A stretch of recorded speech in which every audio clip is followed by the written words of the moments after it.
igreja. Como estão?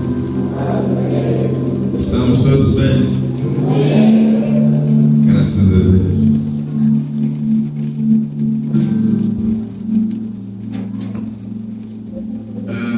Gostaria de compartilhar um pouco aqui uma mensagem em um tom de conversa de amigos próximos, amigos íntimos.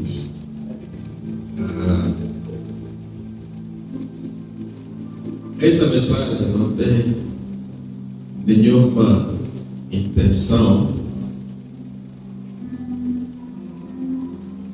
de ferir a igreja do Senhor. É importante deixar isso claro antes de começarmos.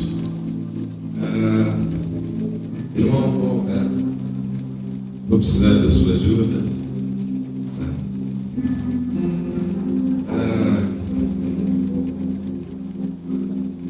Quando for projetar, a pessoa colocar a versão King James, por exemplo. Eu quero compartilhar um pouco sobre o servir a Deus, sobre os dons. Esse assunto de dons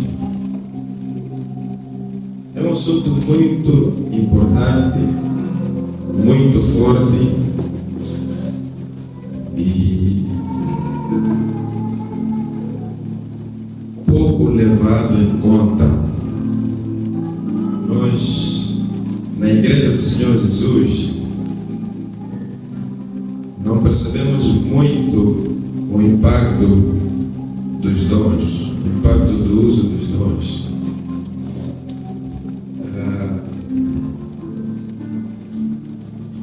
Temos dois apóstolos de Jesus que nos explicam uma parábola aqui muito interessante. Mateus 25,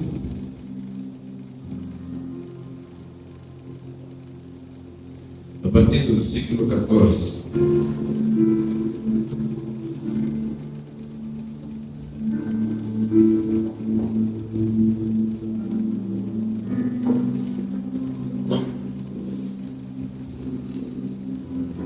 Eu vou ler quando eu precisar de ajuda de uma obra.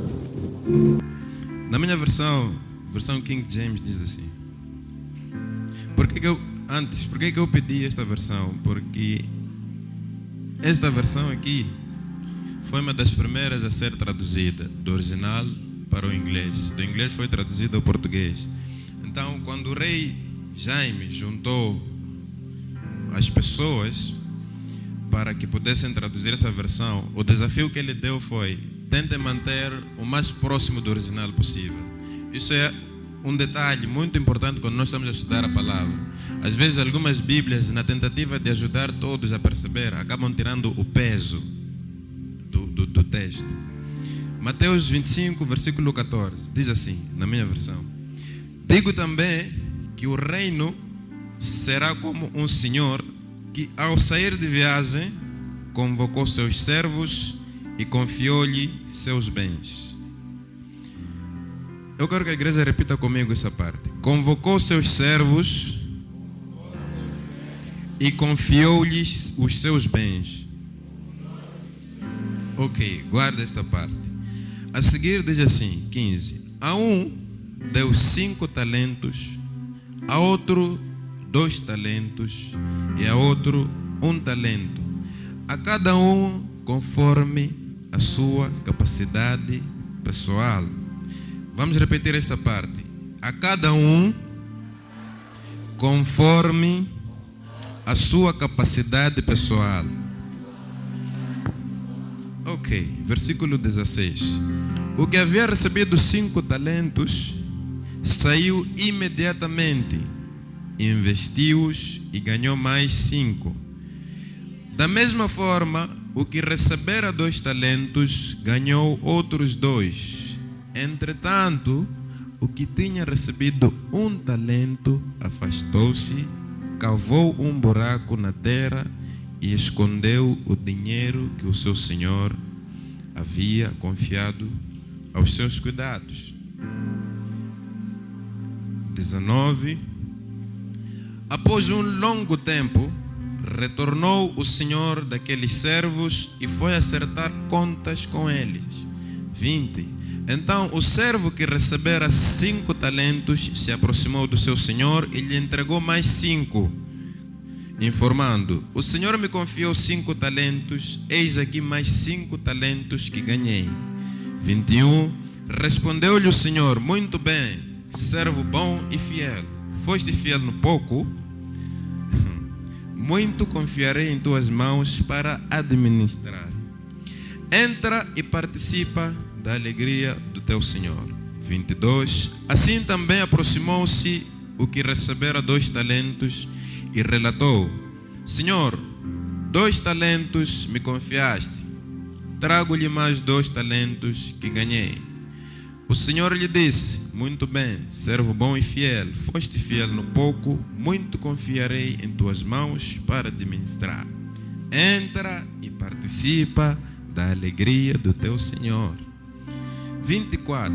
Chegando finalmente o que tinha recebido apenas 1 talento, explicou: Senhor, eu te conheço, sei que és um homem severo, que colhe onde não plantou e ajunta onde não semeou. 25. Por isso tive receio e escondi no chão o teu talento. Aqui está, toma de volta o que te pertence. Sentenciou-lhe, porém, o Senhor: servo mau e negligente, sabias que colho onde não plantei e ajunto onde não semeei. Então por isso, ao menos, devias ter investido meu talento com os banqueiros, para que quando eu retornasse, o recebesse de volta, mais os juros. Sendo assim, tirai dele o talento que confiei e dai-o ao servo que agora está com 10 talentos. Pois a quem tem, mais lhe será confiado e possuirá em abundância. Mas a quem não tem, até o que tem lhe será tirado. Presta muita atenção nesse versículo. Quanto ao servo inútil, lançai-o para fora, as trevas. Ali haverá muito pranto e ranger de dentes. Repita comigo. Receberam todos, cada um conforme a sua capacidade pessoal. Receberam todos, cada um conforme a sua capacidade pessoal. Ok, Jesus compara essa parábola ao reino dos céus. Em Lucas temos a mesma parábola contada de uma outra forma, onde todos receberam a mesma quantidade. Mas aqui tem esse detalhe que cada um recebeu conforme a sua capacidade. O primeiro ponto é que nós, como cristãos, como filhos de Deus, temos que entender que recebemos todos, cada um conforme a sua capacidade. A uns Deus confiou 5, a outros Deus confiou 2, a outros Deus confiou 1 talento. Ok. O que Deus confiou 5 talentos, foi multiplicar. O que Deus confiou 2 talentos, foi multiplicar. O que Deus confiou 1 talento, fez o quê? Levou o talento e escondeu. Eu acho que nós, como crentes, sabendo, segundo o texto, que o Senhor é severo, talvez teríamos a mesma postura do que recebeu 1 talento. Porque o mestre deixou os talentos, cada um conforme a sua capacidade, mas não deu a orientação para multiplicar. Mas eles conheciam o seu Senhor. Nós conhecemos o nosso Senhor. a palavra aqui está nos ensinar que cada um recebeu de acordo com a sua capacidade. Ok, eu quero que a gente guarde esse ponto. Receberam, cada um conforme a sua capacidade. 1 de Pedro 4:10.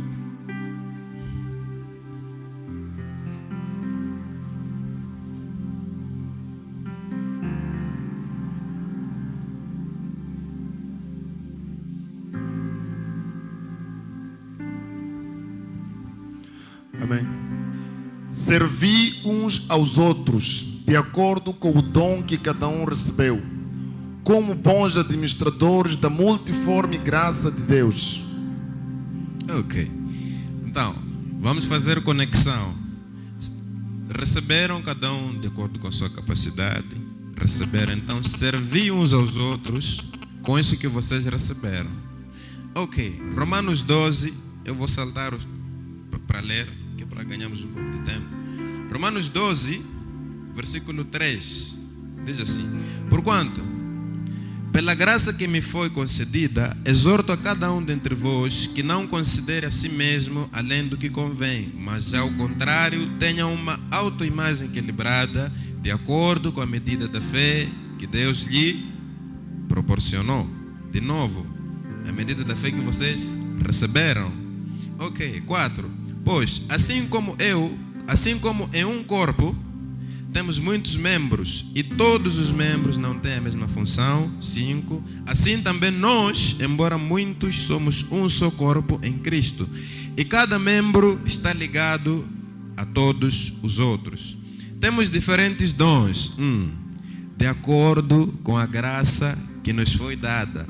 Se alguém tem o dom de profetizar, use-o na proporção da sua fé. Se o teu dom é servir, sirva. Se é ensinar, ensine. Se é encorajar, haja como encorajador.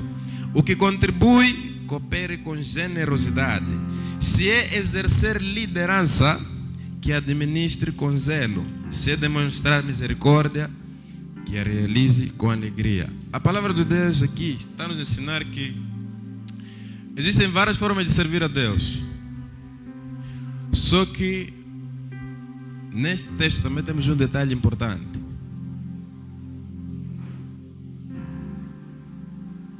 No versículo 6, no final diz assim: se alguém tem o dom de profetizar, use-o na proporção da sua fé. Ok, podemos ter nós dois o mesmo dom, mas o final diz o quê? Use-o na proporção da sua. Ok. Onde é que eu quero chegar com isso? Todos nós recebemos algo de Deus. Deus não nos chamou para ficarmos parados na sua obra. A igreja de Cristo é como um reino em que os de dentro prestam serviços para os que estão dentro.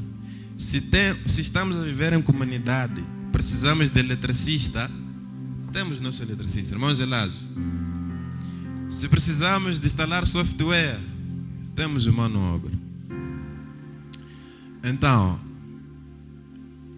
não comparando com as situações do dia a dia, mas trazendo a realidade da palavra, todos nós recebemos alguma coisa de Deus. Em Mateus, o texto que lemos, o servo que trouxe 5 talentos, que multiplicou, trouxe mais 5, o seu senhor disse: entra e participa da alegria do seu. O que trouxe 2 talentos, o seu senhor também disse: entra e participa da alegria do seu. Aquele que trouxe 1 talento que não multiplicou, o senhor disse o quê? Sai, lança-o fora. O mau uso dos dons é pecado. O não uso dos dons também é pecado. Todos recebemos alguma coisa, cada um de acordo com a sua capacidade. Eu sei que meu ponto forte não é socializar, mas tem pessoas dentro da igreja que têm capacidade de socializar. Aqui falou liderança. Liderança é um dom. Há pessoas que nós podemos estar num grupo onde tem um líder, mas quando se precisa de uma opinião, não é o líder quem vão consultar, é aquela pessoa. É o dom de liderança. Há pessoas que têm o dom de servir. No mesmo lugar, duas pessoas diferentes. Maria e Marta. Maria tinha o dom de servir, que nem os discípulos tinham. Por isso que eles não entenderam o que Jesus significava ali. A Bíblia fala de Maria em várias partes. Isso é raro, a Bíblia fala de mulheres na Bíblia, para nos levar a entender o poder de servir, o poder de exercer aquilo para o qual fomos chamados. Então recebemos todos, cada um de acordo com a sua. Não existe no reino de Deus, eu não sirvo para nada porque eu não sou estudado, ou eu não sirvo para nada porque entrei há pouco tempo na igreja, ou eu não sirvo para nada porque saí de uma família que não é cristã. Diante de Deus isso não é. Tudo bem, por mais que a pessoa pense desta forma, Jesus também já deu uma tarefa: ide por todo mundo e pregai o primeiro talento é esse, pregar o evangelho. Então Deus não nos chama para ficarmos conformados com o nosso nível espiritual. Não, a própria palavra diz: aperfeiçoai a vossa salvação não é para receber e ficar conformado. Já estou salvo, vou aos céus, é tudo que me interessa. Não. Use os seus dons para servir uns aos. Quando você não usa seu dom, primeiro tem que lembrar que está a pecar. Segundo a palavra, o servo que não multiplicou aquilo que recebeu. Segundo ponto, tem que lembrar que tem alguém que Deus queria usar você para salvar, para livrar de alguma situação, que essa pessoa não será salva ou não será liberta porque você recebeu o seu dom e guardou. Então, nós precisamos buscar o dom que Deus colocou em nós. O que eu tenho, o que Deus colocou em mim. Essa parte de dons é uma parte muito vasta, mas vamos analisar aqui a vida do rei Davi para nos ajudar a entender um pouco. 1 Samuel 17.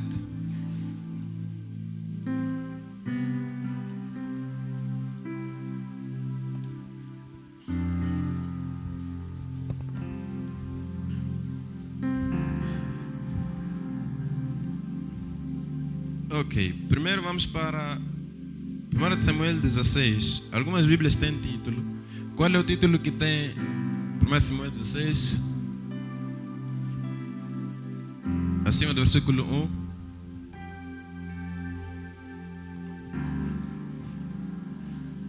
Samuel enviado à casa de Jessé. Outro.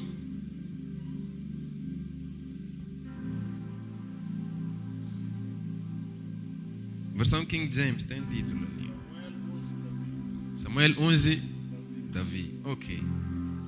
Na minha versão diz, o título é: Davi é ungido rei de Israel.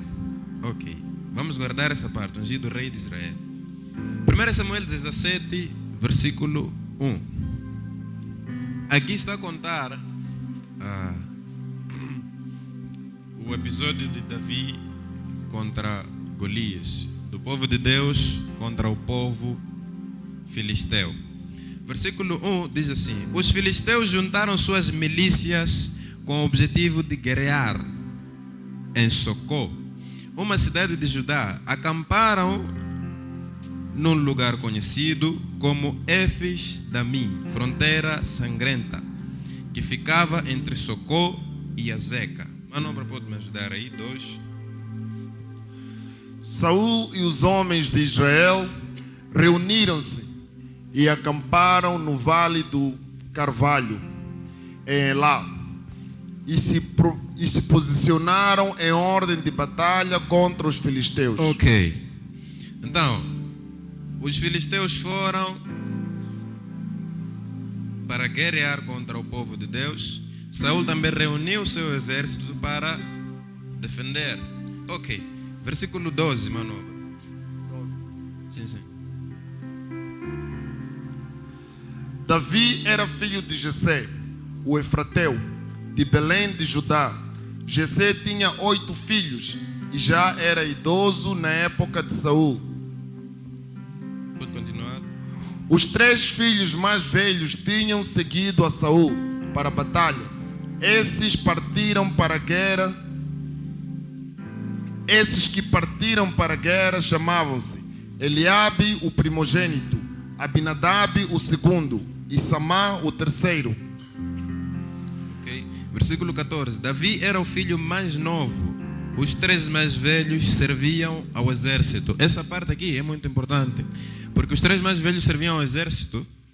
A Bíblia nos ensina, em Números 26, versículo 2, que só podia servir ao exército os maiores de 20 anos. Significa aqui que Davi era menor de 20 anos, segunda palavra, ok? 15. Todavia, Davi ia ao acampamento de Saul e voltava para continuar o trabalho de apacentar as ovelhas de seu pai, em Belém. Durante 40 dias, o filisteu erguia a voz, de manhã e de tarde, enquanto os seus homens tomavam posições de combate. Ok, aqui estamos, obrigado, mano. Estamos a ensinar que durante 40 dias, o Golias se punha na frente do povo e desafiava o povo. Quem dentre vós pode vir me desafiar, que se levante e venha. Durante 40 dias, o povo foi atormentado. Nesse processo, Davi está a assistir. Ele está lá no campo a cuidar do rebanho do seu pai, mas vinha aquele ambiente trazer comida. Então, diz no versículo 17: Entre mentes, Jessé disse a Davi, seu filho: Peço-te que leves aos teus irmãos uma arroba de trigo torrado e estes 10 pães. Vai depressa ao acampamento ter com teus irmãos. Estes 10 pedaços de queijo oferece-os ao comandante da unidade deles. Indagarás sobre a vida dos teus irmãos e trarás deles alguma garantia de que estão passando bem. Ou seja, pai de Davi disse: Davi, leva estes pães, vai dar aos teus irmãos lá na batalha, mas leva esse queijo aqui também, vai dar ao comandante lá. Ou seja, pai de Davi estava indiretamente a criar uma relação com o comandante. Ok. Versículo 19. Eles estão com Saul e com todos os homens de Israel no vale de Elá, lutando contra os filisteus. 20. Davi levantou-se antes do romper da aurora, deixou o rebanho com outro pastor, tomou a carga que havia preparado e partiu, tudo conforme seu pai havia ordenado. Chegou ao acampamento exatamente na hora em que o exército israelita, com o grito de batalha, ordenava os soldados em suas posições de batalha. Ou seja, Davi está a trazer a comida, chega e encontra aquele ambiente de Golias a gritar: Quem aí? Escolham dentre vós o melhor e tragam para mim. Davi chegou e encontrou esse ambiente. Lembremos, Davi era menor de 20 anos. Ok. 22. Deixou Davi os suprimentos que havia trazido com o oficial encarregado das bagagens e correu para a frente de batalha. Então, Davi chegou, entregou aquela comida que foi ordenado e foi para a frente da batalha. Lá onde estava a acontecer o tal desafio, ele foi tentar entender o que está a acontecer.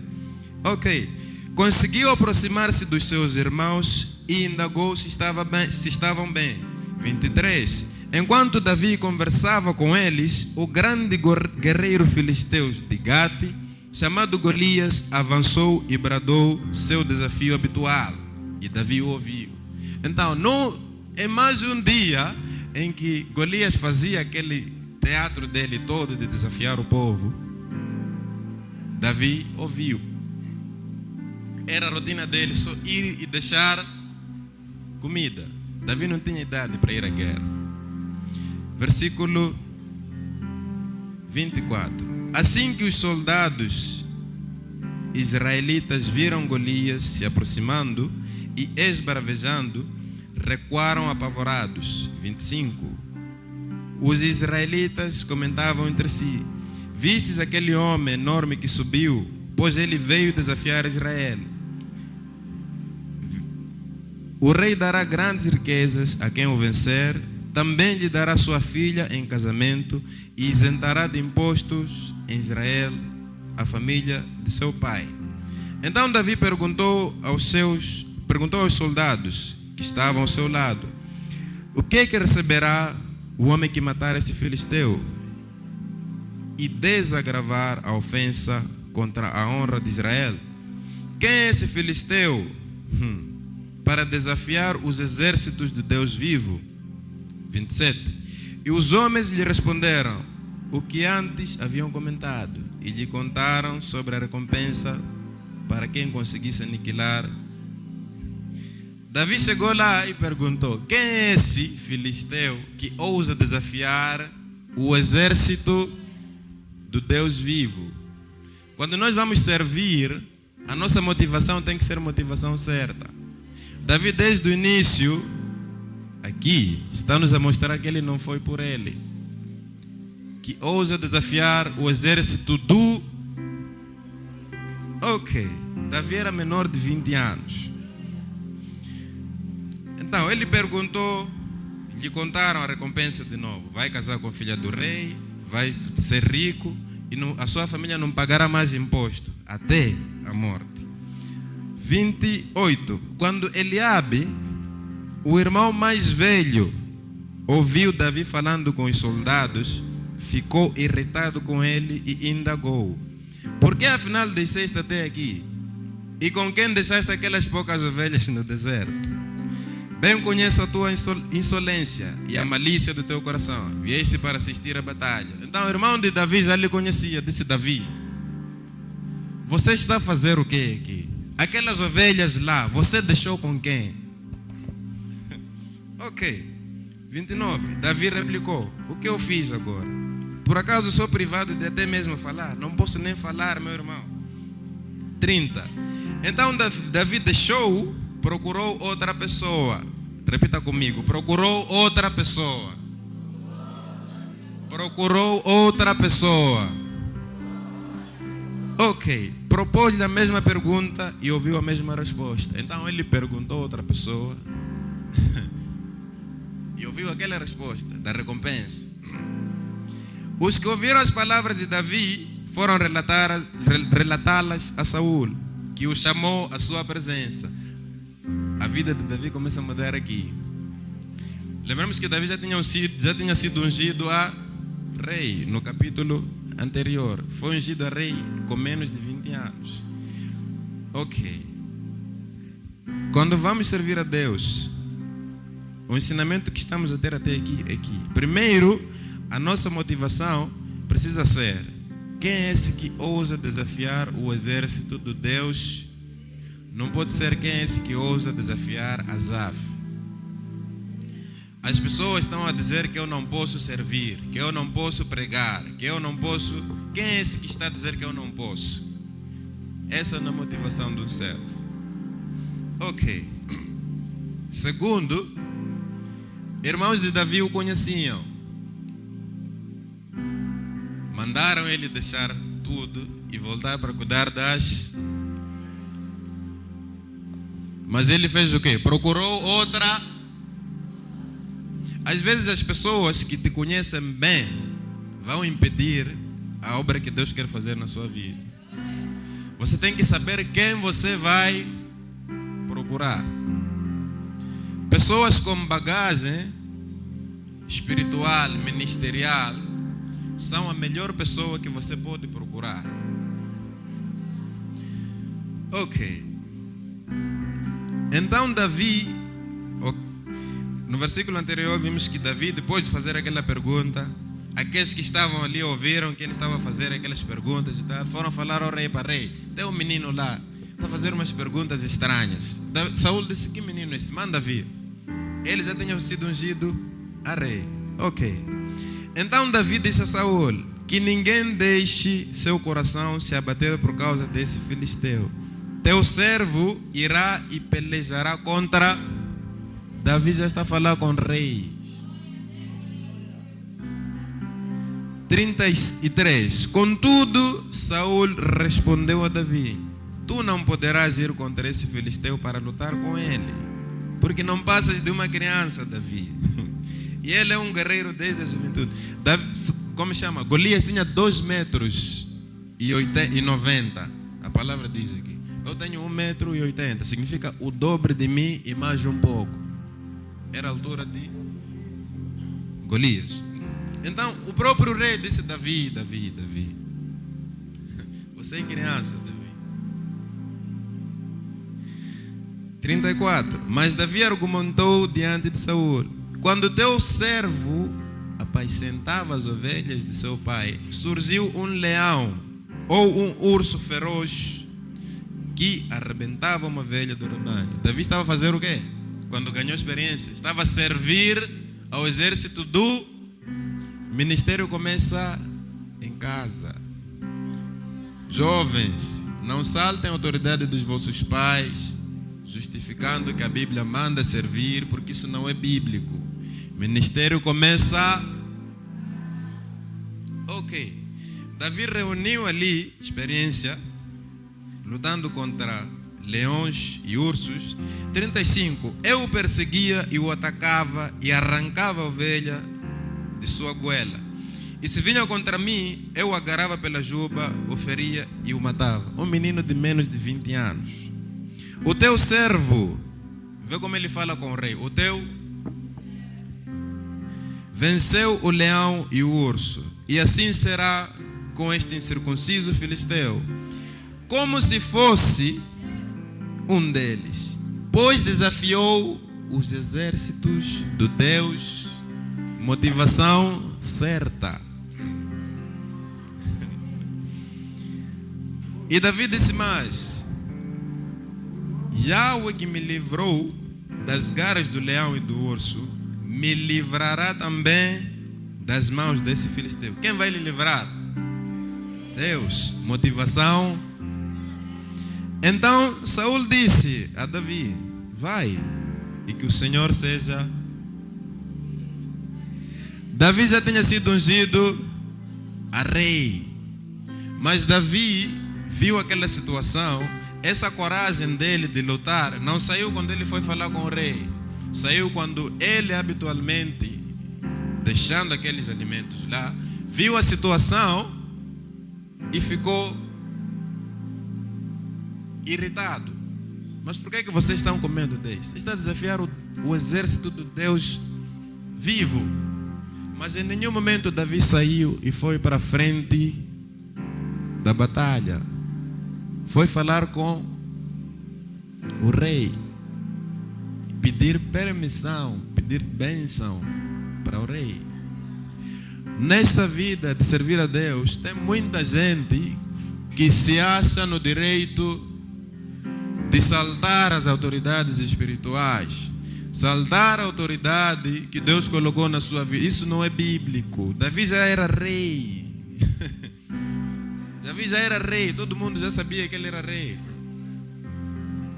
Só estava à espera do tempo certo para se manifestar. Mas mesmo assim, Davi seguiu o protocolo espiritual. Um crente sem um pastor, sem um líder, é uma ovelha à beira da perdição. Eu posso ter os dons que eu tenho, posso ter os talentos que eu tenho, sabendo ou não, posso ter a motivação certa, mas se eu salto o princípio espiritual,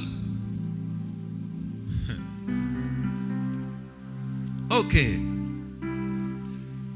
Essa palavra que Saul falou para Davi é muito importante. Ok, vai e que o Senhor seja,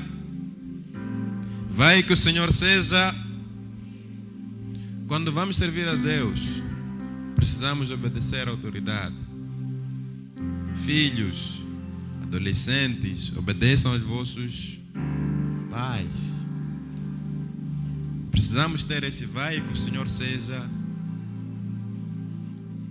38. Saul vestiu Davi com a sua própria túnica de combate. Colocou-lhe uma armadura e lhe pôs um capacete de bronze na cabeça. Davi prendeu sua espada sobre a túnica e se esforçou para andar, porquanto não estava treinado a usar todo aquele paramento militar. Então declarou a Saul: não posso me locomover com tudo isto, porque não estou acostumado. E imediatamente desembaraçou-se de toda aquela armadura. Às vezes até o que vai acontecer? O seu líder vai te abençoar, mas vai querer colocar a armadura dele em si. Nesse tempo aqui Saul era rei. A armadura do rei era a melhor. A armadura do rei era a mais cara. Nós costumamos ver filme sem precisar ouvir o que está se falar no filme. Assim que a gente vê o rei no cavalo, conseguimos saber que ele é o rei, porque traz uma veste diferente. Davi também era rei, mas ainda não era tempo dele usar as armaduras do rei. A armadura simboliza experiência, simboliza caminhada. Às vezes nós queremos entrar no ministério fazendo exatamente o que a outra pessoa faz, ou as pessoas querem carregar suas armaduras e colocar em você. Servir a Deus não é assim. Servir a Deus não é assim. Davi lá atrás falou ao rei: meu rei, eu lutei com leão e urso, sem armadura. Qual é a sua experiência quando você entra e começa a servir? Não inventem, siga nisto. Mais para frente vamos ver como é que foi com Moisés. Ok, 40. Em seguida, Davi tomou na mão o seu cajado, escolheu no riacho 5 pedras bem lisas e as colocou no seu bornal de pastor, isto é, uma espécie de sacola. Pegou sua atiradeira e partiu ao encontro do filisteu. Então Davi disse: meu rei, isto aqui não é para mim. Tirou aquelas todas as vestes, foi ao rio, olhou, escolheu 5 pedras, levou a fisga dele e disse: estou a ir lutar contra o filisteu. Por quê? Porque a experiência que ele tinha era com base nessas 5 pedras, com base na sua fisga. Mas ele já era rei, mas ainda não era tempo de usar aquela armadura. Então não basta a gente estar no ministério ou estar a servir a Deus, em outras palavras, porque você pode estar a servir sem estar no ministério de louvor, por exemplo. Mas não basta estar a servir a Deus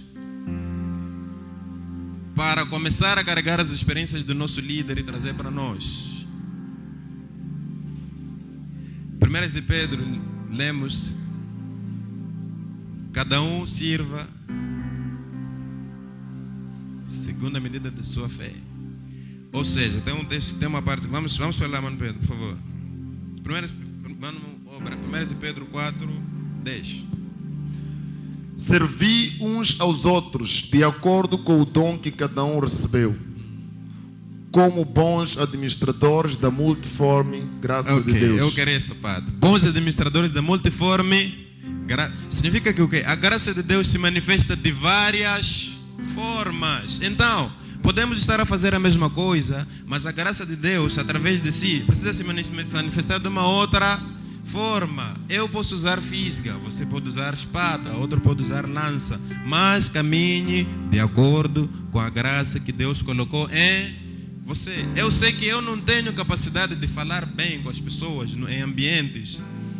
Eu sei que eu, Asaf, não sou muito bom com palavras. Eu tenho que saber como é que Deus pode me usar para partilhar o Evangelho da forma que eu sou. Às vezes nós cometemos esse é um grande erro que eu tenho visto nos ministérios, na vida do cristão, é querer carregar as experiências do outro e vivê-las. Não. Davi carregou seu cajado, sua tiradeira e as pedras. O cajado e a tiradeira, que você vai carregar o seu cajado e sua tiradeira, é para te lembrar quais são as batalhas que você passou e para te lembrar de manter a fé que você pode fazer com aquilo que Deus confiou a ti. Representam suas vitórias e o poder de Deus através daquilo que você foi chamado, como você foi selecionado. Ok. Eu disse que iremos falar um pouco de Moisés, né? Antes, versículo 45. Manobra, podes me ajudar? Do mesmo texto. 1 Samuel 16. 17:45. Contudo, Davi retrucou ao filisteu: Tu vês contra mim com espada, lança e escudo pontiagudo. Eu, no entanto, venho a ti em nome de Yahweh, o Senhor dos exércitos, o Deus dos exércitos de Israel, que desafiaste. Qual é a tua motivação? Eu venho em nome do rei, não venho em meu nome. 46. Hoje mesmo Yahweh te entregará em minhas mãos. Eu te ferirei e deceparei a tua cabeça, e darei o teu corpo e os cadáveres do teu exército filisteu às aves do céu e aos animais selvagens. Toda a terra saberá que há Deus em...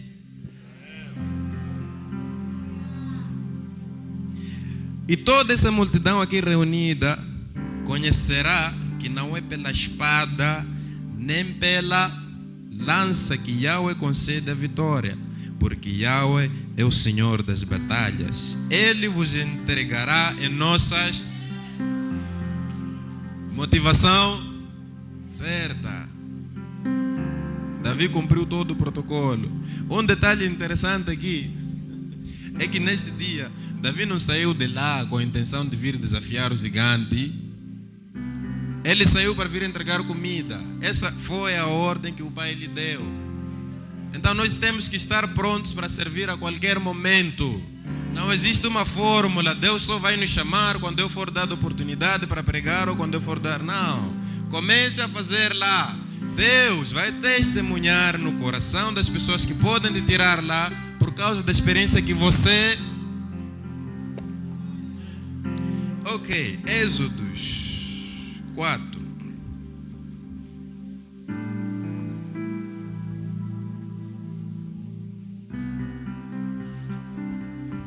Versículo 1 diz assim: Então Moisés,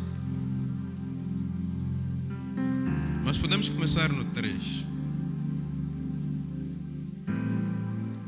Ok, manobra. Capítulo 3, versículo 1, por favor. 3:1, mano. Apacentava Moisés o rebanho de Jetro, Reuel, seu sogro, sacerdote de Midian. Certo dia, conduzindo as ovelhas para além do deserto, chegou a Horebe, o monte de Deus. Ok. Moisés estava a fazer uma coisa, não estava parado. Davi também estava a fazer algo, não estava parado. Tudo bem. 2. Ali o anjo do Senhor se revelou a ele, numa chama de fogo que saía do meio de uma sarça. Moisés observou, e eis que a sarça ardia no fogo, contudo não era consumida pelas chamas. Ok, 10. Vai, pois, imediatamente eu o envio ao faraó, para tirar do Egito o meu povo, os filhos de Israel. 11. Moisés, contudo, interpelou a Deus: Quem sou eu para me aproximar diante do faraó e fazer sair os israelitas da terra do Egito? Temos dois perfis de pessoas aqui. Davi, um que diz: Deus vai me usar, e Moisés que diz: Quem sou eu para que Deus me possa usar? Ok. 11. Moisés, ok, esses já lemos. 12. Assegurou-lhe Deus: Eu estarei contigo. Esta é a prova de que sou eu quem te envia. Quando fizeres o povo sair do Egito, vos prestarei culto a Deus neste mesmo monte. Ok. já estamos contextualizados. Capítulo 4, versículo 1. Então Moisés replicou a Deus: mas, senhores, eis que os israelitas não acreditarão em minha pessoa, tampouco darão ouvidos às minhas palavras, porquanto certamente contestarão. Não é possível que Yahweh te tenha aparecido. 2. Perguntou-lhe o Senhor: que é isso, Moisés? Ok, antes, versículo 1. Moisés tinha aqui um grande problema de confiança. Tinha um grande problema de confiança no início, quando Deus estava a chamar ele para a obra. Ok? Mas é completamente o contrário de Davi. O que eu quero trazer aqui? No meio da igreja temos pessoas que estão convictas do que devem fazer, mas tem pessoas que se sentem seguras para aquilo que Deus as chamou. Mas lá atrás vimos que Moisés: eu sou contigo, não temas. Ok. Versículo 2. Perguntou-lhe o Senhor: o que é isso que tens na mão, Moisés? Respondeu-lhe Moisés: um cajado. Manobra, por favor, podes ler o 3. Ordenou-lhe o Senhor: lança-o na terra. Moisés prontamente atirou o cajado ao solo e ele se transformou em uma grande cobra. E Moisés esquivou-se dela, assustado. Ok. Davi tinha fisga, um cajado e umas pedras. Conseguiu a batalha. Moisés tinha um cajado porque ele estava a pastorear ovelhas do seu sogro. Isso vai nos lembrar também, ou vai reforçar, de que nós precisamos começar com aquilo que Deus nos deu em nossas mãos. Este cajado de Moisés aqui é um cajado muito famoso. Um cajado que virou cobra e comeu as cobras do rei, voltou a virar cajado. O cajado que feriu o mar. O cajado que transformou as águas do rio em sangue. Ok.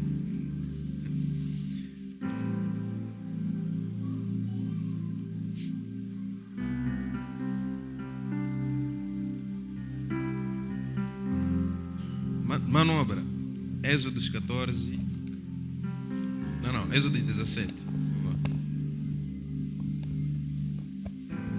Êxodo 17. Versículo 1. Toda a congregação dos filhos de Israel partiu do deserto de Sim para as etapas seguintes, caminhando de um lugar para o outro, de acordo com as ordens do Senhor, e acamparam em Refidim. Porém, lá não havia água para beber. Ok, 3.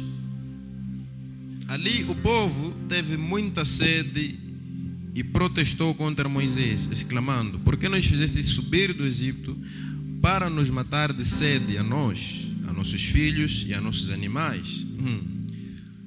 Essas pessoas aqui são aquelas mesmas que Moisés teve medo quando estava a falar com Deus. Deus, vais me enviar para aquelas pessoas? Quem sou eu? Hoje as mesmas pessoas já estão a reclamar. Quando Deus te chama para uma obra, não espere que vai ser mil maravilhas. Servir a Deus não é fácil, meus irmãos. Na vida cristã, quando você é um crente, você tem lutas do nível do crente. Quando você passa a servir a Deus, você tem lutas do nível de servir a Deus.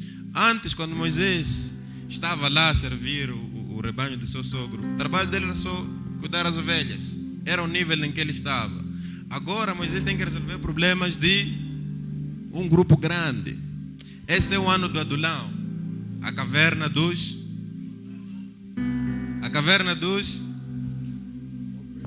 oprimidos. Mais o quê? Cansados. Ok. Vocês já sabem que Davi, naquela caverna, geriu aqueles 400 homens sozinho. Precisou de ajuda. Precisou de líderes.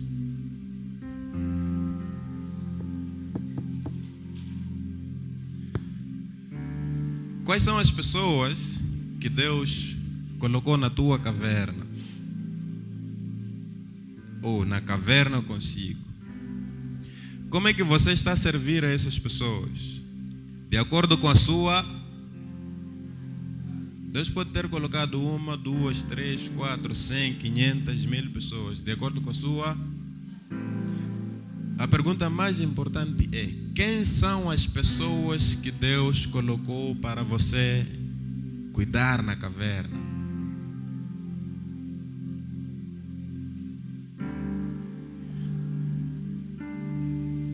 Líderes de família, ou seja, pais de família.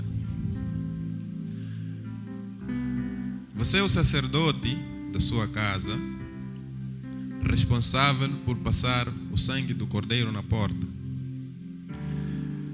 Como é que você está a administrar os talentos que Deus colocou na sua casa?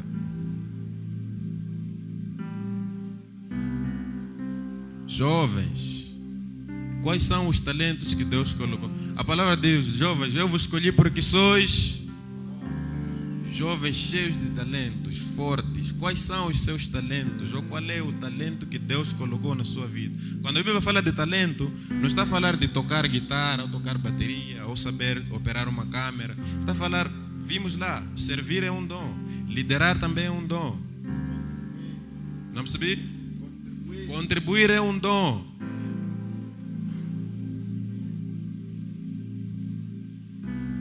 Quais são os talentos que Deus colocou nas suas mãos? O que é que você está a fazer com esses talentos? O mau uso dos talentos constitui pecado. Deus não nos chamou para ficarmos confortáveis na obra. No mundo tereis aflições, mas tende. Já nos avisou nosso mestre que teremos aflições. Não está a falar de passar fome, também pode estar a falar disso. Mas, meus irmãos, aflições espirituais não são aflições para brincar. O mundo espiritual é mais real que o mundo carnal. Tudo que nós vivemos aqui é consequência do espiritual. Aprendemos que a generosidade nos leva à prosperidade. Honra pai e mãe para que os teus dias se... Princípio bíblico. Quer viver muito tempo, honra pai e... Então, o mundo espiritual gera consequências no mundo físico. Então, como é que estamos a administrar os dons que Deus nos deu? Estamos conformados com a salvação? Ou estamos a procurar aperfeiçoar a nossa salvação? Lembrando que cada um recebeu de acordo com a sua... Você está a operar somente um dom. Tem certeza que Deus só te deu um dom? Está a operar em 2. Tem certeza que só são 2? Precisamos buscar em Deus os dons que nós... E esses dons, meus irmãos, não se descobrem criando uma rotina de ler a palavra, ou orar, ou buscar em um dia só na igreja. Leva muito tempo. Às vezes, não estaremos preparados, que é como foi com Moisés, não estava preparado. Às vezes podemos estar preparados, que foi como foi com Davi, que já tinha uma bagagem de lutas. Mas de uma ou de outra, quando vier a voz de Deus a te chamar, a resposta tem que ser: eis-me aqui. O resto você há de ver lá com Deus. Ok. Êxodo 17, 3. Ali o povo teve muita sede e protestou contra Moisés. 4. Então Moisés rogou a Yahweh, clamando: que farei com este povo? Pouco falta para que me apedreje. Servir a Deus não é fácil. 5. E Yahweh respondeu a Moisés: passa diante do povo e toma contigo alguns dos líderes de Israel. Leva contigo na mão o cajado com que feriste o Nilo e vai. Deus, quando vai nos usar, vai usar aquilo que nós já, onde já andamos. Leva as tuas vitórias e vai. Leva a tua experiência e vai. Ok. 6. Eis que estarei à tua espera no alto da rocha do monte Horebe. Quem estará à espera dele? Deus pessoalmente estará lá à espera. Leva a tua experiência e vem. Eu estou à tua espera. Ok. E baterás na rocha e sairá dela água e o povo dela beberá. E Moisés fez na presença dos anciãos de Israel. Ok. O cajado de Moisés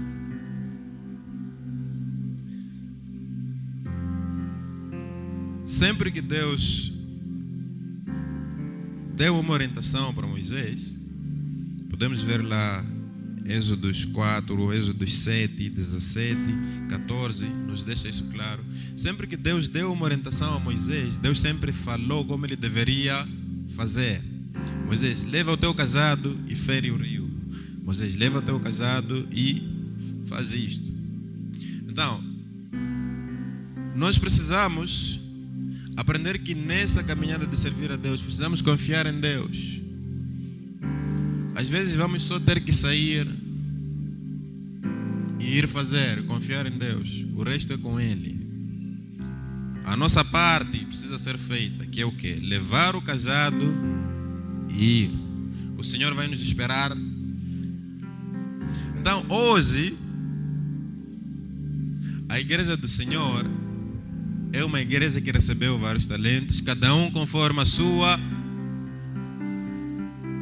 Esses talentos se manifestam de várias formas, segundo a graça de Deus. Então, cada um tem uma forma diferente de manifestar os dons que Deus colocou nele. Podemos estar no mesmo ministério, podemos fazer Mano Souza, Mano Belix, líderes de adolescentes, mas a forma que Deus vai usar vocês dois é totalmente diferente.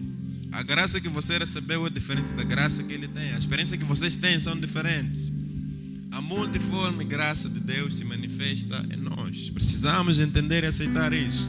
Que Deus não nos chamou para sentar, Deus nos chamou para fazer de acordo com o nosso cajado. Qual é o seu cajado hoje? Quais são os seus talentos? Qual é a sua experiência? Como é que você pode começar a servir a Deus com a sua experiência? Com o cajado que Deus colocou nas suas mãos? O que é que você sabe fazer? Pessoas que têm capacidade de falar são pessoas muito boas para evangelizar. São pessoas muito boas para evangelizar. Pessoas muito calmas são pessoas muito boas para você desabafar, para você chorar no ombro dessas pessoas. Então, às vezes, nós ficamos à espera de coisas palpáveis e esquecemos que temos também bagagem espiritual. Não é sobrevir, não é só sobrevir e organizar o templo do Senhor, sair e lavar as cadeiras, não. No espiritual também. Quais são os dons que Deus colocou? E não estou a falar dos dons espirituais de profetizar, orar em línguas e tal, não. Cuidar do espiritual dos que estão na caverna consigo. Caverna é lugar de restauração. Quem Deus colocou nas suas mãos para que você possa restaurar? Você tem a responsabilidade de usar os seus dons, mas hoje também você tem a responsabilidade de ajudar esses outros a usarem os seus dons. Isso é o mais importante. Cooperar com os santos.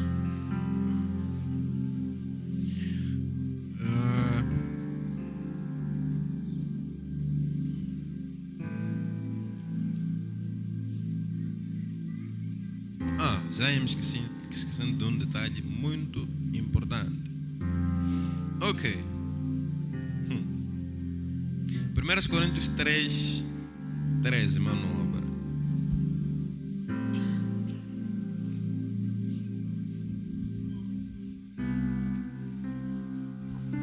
Sua obra será manifesta, porque o dia trará a luz, pois será revelada pelo fogo, que provará a qualidade da obra de cada um.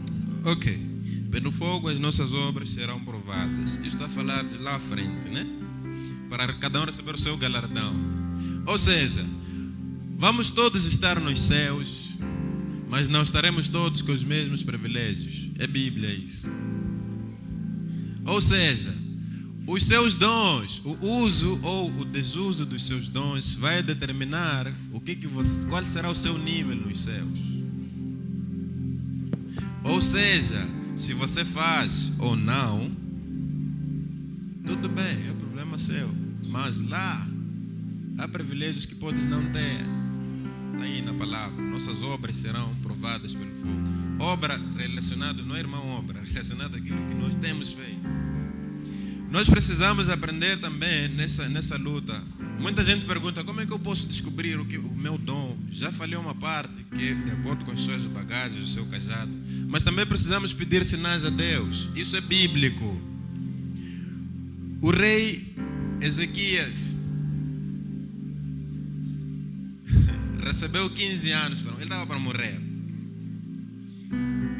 Orou, foi aumentado 15 anos. Disse, Deus, não é assim. Estou a pedir um sinal para eu ter certeza que eu não vou morrer. Deus disse, ok.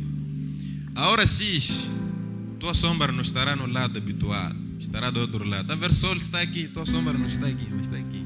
Sinais.